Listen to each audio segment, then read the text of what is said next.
Toy number 8 is Miren. Not sure. Pero comment nyo lang kung tama ba ang pagkabigkas natin ng kanilang pangalan. I'm sorry kung mali ang ating pagkabigkas. Pero siya, si Miren. And let's open it slowly. Okay. Alam mo, delay pa tong shoot na to dahil sa paghanap ko ng gunting. Hindi na pala natin kailangan ng gunting. So, okay, Miren is... what do you think Miren is? Ano ba siya? Butterfly?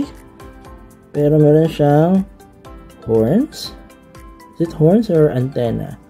Pero mukha siyang...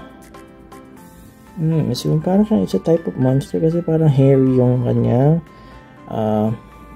kasi sa kanyang design, parang mabuhok or hairy ang kanyang belly.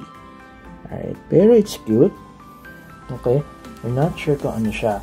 So, kung alam nyo kung ano si Miren, comment nyo lang sa video na ito para to share nyo sa amin kung ano ba siya.